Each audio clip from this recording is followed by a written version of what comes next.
మనమే రూల్స్ని ఇంప్లిమెంట్ చేయాల్సిన వాళ్ళం.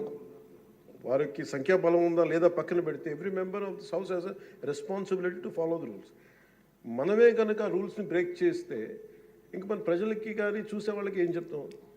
నాకు చాలా కాలం క్రితం నేను అప్పుడప్పుడు మనోహర్ గారిని అడుగుతూ ఉంటాను, సార్ అసెంబ్లీలో ఇక్కడ ఏమి గొడవలు జరిగినా ఎందుకు కేసులు పడవని, ఇక్కడ ఏమి మీకు కొట్టుకో, ఇది నేను నాకు చాలా కామన్ మ్యాన్ ఒక ఇష్యూ, ఒక ఇంక్విజిటివ్నెస్. అండ్ నాకు పార్లమెంట్లో గొడవ జరిగినప్పుడు ఏమి ఏంటి ఇబ్బంది పెట్టేస్తారు ఏంటంటే, ఇక్కడ అవేమి ఉండవు, ఇక్కడ ఇట్స్ ఫ్రీ ఫర్ ఆల్ అన్నట్టుగా మాట్లాడితే then we have more responsibility. మన మీద రూల్స్ పెట్టలేదు అంటే ఏం కేసులు పెట్టమండి. ఇదే కనుక నిన్న వాళ్ళు చేసిన గొడవే కనుక గవర్నర్ గారి మీద ఆయన సుప్రీంకోర్టు జస్టిస్గా ఉన్నప్పుడు ధైర్యం చేయగలరా? కళ్ళల్లో చూడగలరా?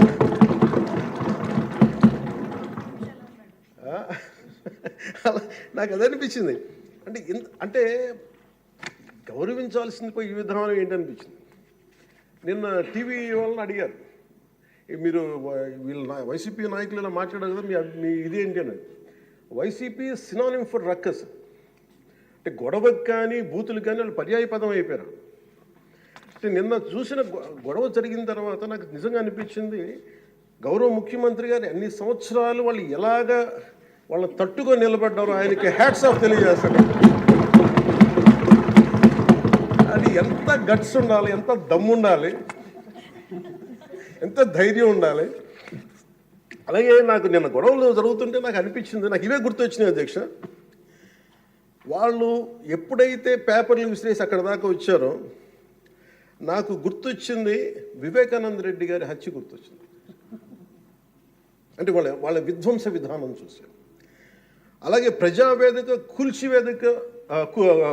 ప్రజావేదికని కూల్చిన విధానాన్ని గుర్తొచ్చింది అధ్యక్ష.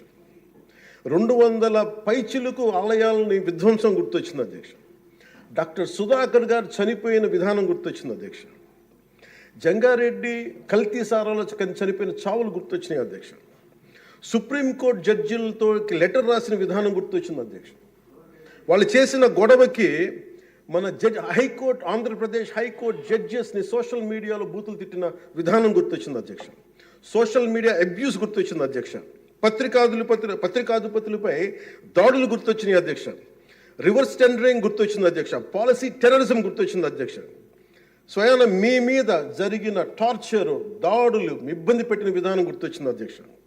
మడ అడవుల విధ్వంసం గుర్తొచ్చింది అధ్యక్ష.